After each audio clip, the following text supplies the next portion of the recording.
play way, harnessing your leadership through the power of play. So delighted to be here. And I have to say, this is a little bit of a dream come true, not just meeting you and being by the seaside in the autumn, but actually I was just talking to Carl this morning, and I was like, oh, it's taken me a long time to find people like your tribe. Because, Agile hasn't always been what it is now and what it could be in the future. So I really hope that we can create some magic together going forward. So, being a bit of an Agile geek, I have a user story for us here. As a play seeker or play skeptic, you choose. I need ideas to become a playful leader so that I can enable transformational change and have fun doing it. So believe it or not, it doesn't have to be full of suffering. So, I know, but many of you will know this already. So success criteria, hopefully by the end of the talk, we'll sort of check these. I can explain the importance of play. I've gained at least one insight from experiencing play alchemy. I have one or more ideas to become more playful, and I've had fun. So I really am counting on you to collab on this and see what comes. I'll be sharing the slides after this talk, so you'll be able to hear the song that we co-wrote with a bunch of us who play on my leadership program in the place that inspired Hogwarts, of course, which is Ashridge House in Berkhamsted. Okay, so there's some rules when it comes to play, and a lot of people think, oh, play is this wishy-washy soft skills thing, that's not that important, but I believe that you don't think that's true, otherwise you wouldn't be here. So the 3 rules are to treat everything as data, stay with not knowing, and trust in the process. And I've just added a +1 for the golden rules, and that we're going to co-create a safe space. But you get that for free when we really practice true play. So I'd like you to turn to a neighbor, and perhaps it's someone you haven't spoken to yet. And just for the next minute or so, share with each other how you are arriving today. Have fun. Go. Okay, lovely. So, a bit about me. I am Portia Tung. My friends and clients call me the Play Alchemist. We'll talk a little bit more and experience what Play Alchemy is. I'm also an executive and agile coach. I'm the author of the first ever choose your own adventure fighting fantasy kind of book. It's called The Dream Team Nightmare, where you play an agile coach and you have 5 days to save a failing agile team in an online dating company. So that seemed like a fun thing to keep me writing, and that's why it is what it is. If you do read it, let me know how it goes for you. There are 8 possible endings. So the key thing about play is that if we play once a day, it keeps the doctor away. And it's not that we don't love doctors. It's the old adage about, an apple a day keeps the doctor away. So it keeps us alive, kicking, healthy, and happy. So what is leadership? Well, leadership is knowing when to lead and when to follow, as you have probably seen a lot of the YouTube video of the guy on the hill in a festival, and he's the first person to dance, and then actually who is the follower and who's the leader. So I invite you all to stand up. You won't need any stationery, although there's lovely, lovely agile stationery in reception. You can put everything down, unburden yourselves. So before we play, it's really important to warm up because we wouldn't want to hurt ourselves. So let's see. All right, so let's do some shoulder rolls. All right, so you can sort of roll them backwards or forwards, sometimes sideways. Don't worry if you're thinking, oh, I'm not a pro at this, I haven't exercised for a while. It's fine. It's dark in here, no one can see. Okay, and then do the other way, because you know what? Our bodies really love symmetry, because the universe can be sometimes a bit of an uncertain place. And then we'll stick our arms out as well, and we'll do our wrists, just really slow, really wake up our bodies. Those of you who do Qigong or Tai Chi know all this already, and we'll go the other way. It really all began with, what is this? Who recognizes this? Pop quiz? Shout it out. What's that? Field of Dreams, yes. So I remember watching this film some time ago, and then in the year 2019, when I happened to be in Washington, I saw it again, and it was the Agile 2019, where I was invited to give the keynote, and in fact, it was the closing keynote of the Agile conference there before COVID as well. And it just told me that I was along the right path. So who am I? Well, I'm the geeky person, Portia Tung, the Play Alchemist, and I didn't always start out that way. And I spent a lot of time enjoying myself, submitting to conferences like this one. So I'd encourage you to do this. And finding my way to Snowbird. And there, who knows what Snowbird is? Why is it important? Yeah, it's where the Agile Manifesto was created. So in Agile 2011, it happened to take place in Salt Lake City. And I wandered around the conference going, fancy going to Snowbird, and we could find the lodge. And everyone would just look at me and laugh. And they're like, no, it's okay, we can stay down here, we're going to drink beers. But I didn't give up. I was like, it'd be a bit sad to go on my own. So I found 3 friends. The first one was Henrik Nieberry, and he wrote Scrum and XP in the Trenches. Great book to download from InfoQ. Second one is Karsten Rusang, and he's a Danish friend who works with kind of Mary and Tom Poppendick. But we took this pilgrimage, and along the way we met a chap, the receptionist, called Monty, and we told him the story about where IT was going and where it was kind of being humanized and that people were being placed in the center of work and companies again. And he was just so delighted, he asked to be in the photo with us. And that's really how I got to give this keynote at the time at Agile 2019. So I've been presenting conferences since 2007, so I have been around for a little bit. I counted up some numbers the other day because I was speaking at Agile Cambridge last week. So I've spoken at 127 sessions in 16 years, and then just a number of those Agile conferences, 2008, 9, 10, 11, and 19. And again, I did this because it was fun. I enjoyed traveling. I wanted to meet people. I wanted to get to know what I was capable of and what was out there. And then over time, believe it or not, in Agile Cambridge in 2014, I gave a talk on playful leadership.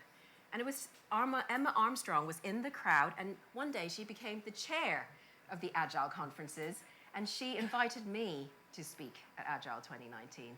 So anything is possible if you wish it. That's how I feel anyway. So what is play alchemy? Here's the heady bit, and then we'll do more play. So it's applied play science, and we can talk a bit more about this in the break. But essentially, it looks at how we function in terms of using play in adults. It's the concept of Leela, which represents divine play. And this is really important, because when you look at this definition of what divine play is, it means that the playful nature is the cause of creation. And it's not about using creation to achieve.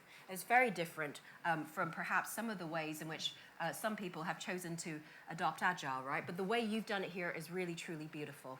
And it adds the alchemy bit. And when we look at what alchemy is, it wasn't just about turning, rubbishy, non-valuable stones into gold. If we take that as a metaphor, which is what Carl Jung did, he talks about, actually, it's the exploration of the unconscious, a bit like Eugene Gendlin, but it's also looking at our own psychological development and the transformation of our personality in terms of who we are and who we can become, and that's not fixed. And then underlying all of this work that I've been doing is something called constellations. Can I just see a show of hands if anyone's come across something called constellations? You might or might not have heard of it, and happy to geek out with this after the break and whenever we want to meet. And the way I describe it is this: systems thinking is the Wizard of Oz behind the curtain. Systemic constellations is everything around and behind that wizard. It's the ground he's standing on, it's everything. So there are key principles now that have been mapped about what helps systems flourish. It doesn't have the Agile word in it, it doesn't have the Lean word in it, but it goes back much more to older times. And it's about time, order, balance of exchange. And it allows us to quickly get really deep insights into issues we have in our organizations or any systems to which we belong, and we can then disentangle them and reconnect things that have also been wrongly disconnected. So, what is play then? We're going to be doing a play assessment now. This is the very serious bit. I hope that Eddie and Carl has sent you some revision material. Are you ready for this? Oh dear, oh dear. Oh, yeah, Anil was good. Okay. Okay, well, let's give it a go anyway, shall we? You'll be shown in the next few moments a sequence of images. And when you see the image, if you think it's play, you shout play. And if you don't think it's play, you shout nay. Are you ready to play? Yes. Yay, okay. Play or nay? Play or nay? Play or nay? Play or nay? It's that pause, isn't it? Play or nay? Play or nay? Okay, let's see what the computer says. Okay, phew, play on. Alrighty.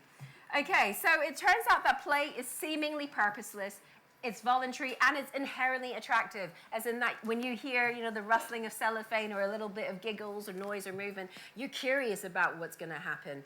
It reduces our self-consciousness too. So thanks to neuroscience, we now know that when you're in play, you're effectively in flow, and therefore you cannot be critically judgmental about others or yourselves because you're purely in flow. So what is play? One of the things I like to do is what I call the 3F test. So whenever I'm in a moment in the day, I might think, okay, am I playing? How do I know? So am I having fun? Is it flexible what I'm doing? And is it freely chosen? It's a really, really quick test, but that's one way to think about whether or not we're playing. I'm just going to pause now and check with Claire. How long have I got, Claire? Because we started a bit later. Just under 17 minutes. Brilliant. Thank you, Claire. All right, so true play is a game of catch and consent. It's an act of co-creation, and it allows ourselves to be changed by one another. Just so depending on who you were stood next to when you did head, shoulders, and knees and toes, that you would have been influenced, right, a little bit by how they were. But that's as it is, because we are social animals.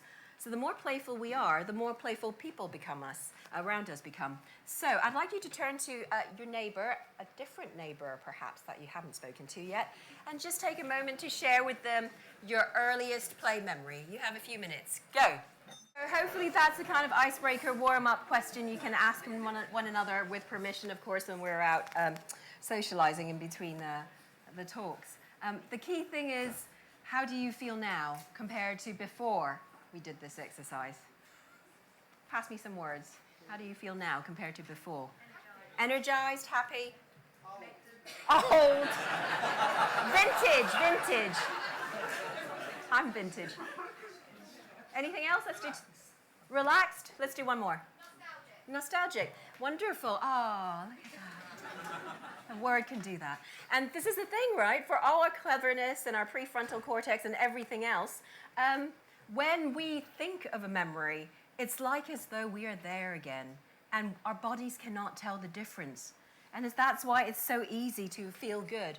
But it also means that play can be such a tender thing, because it might be sometimes that we touch on things that may be a little bit more challenging. And that's why it's so important to get permission when you invite folks to play.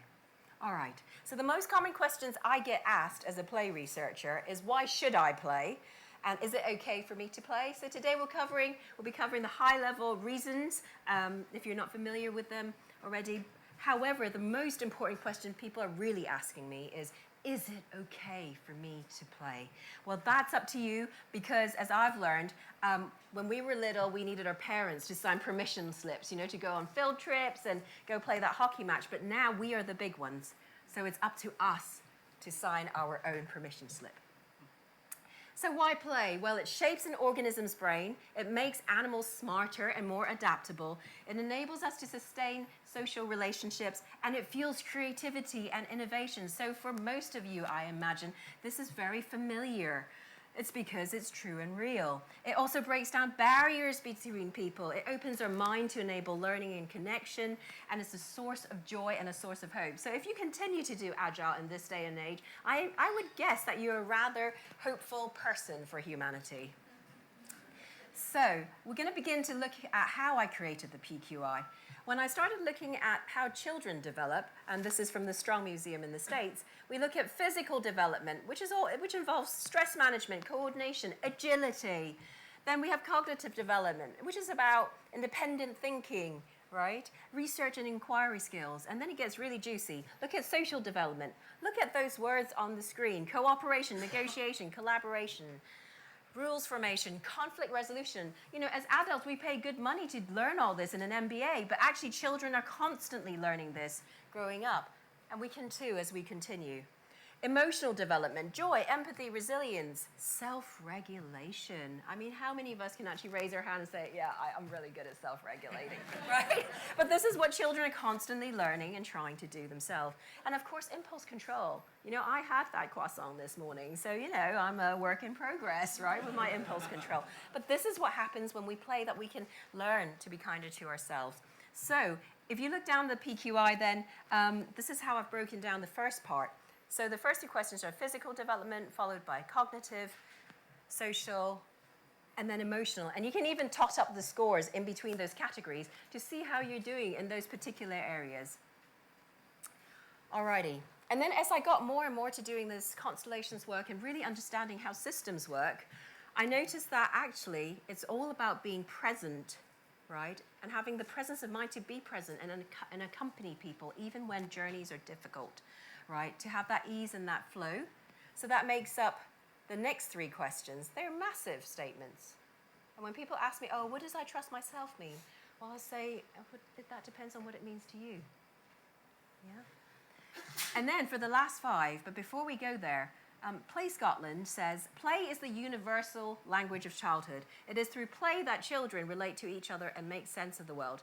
And pretty much anything you read about play and childhood, I think it's also about adults. We all benefit in so many similar, if not identical ways.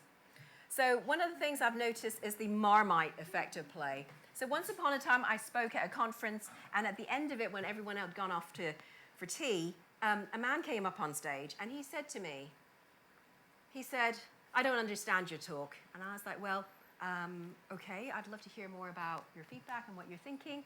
And he said, I think it's an absolute waste of time. I have no issues with play. And I was like, okay, tell me more. And then he was like, well, I think you're wasting your life doing this work. You should stop doing it. No one's going to benefit from it. And then he left. And at this point, I was like, wow, what do I do next? Of course, it triggered the fight, flight, and the freeze all in one. It was a proper fruit salad, right? But I thought to myself, no, Indiana Jones, right? This is the bit where there's like neon signs and you know that rolling massive boulder is going to come towards you. But that is the way to put off people from the treasure. So I was like, I'm not going to be put off. I'm going to keep going.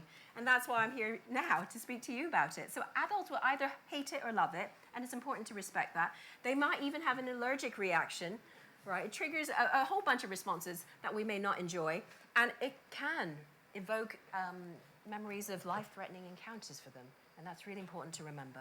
So what happens when life says no to play? What do we think? What's the opposite of play? Any guesses for those who don't know?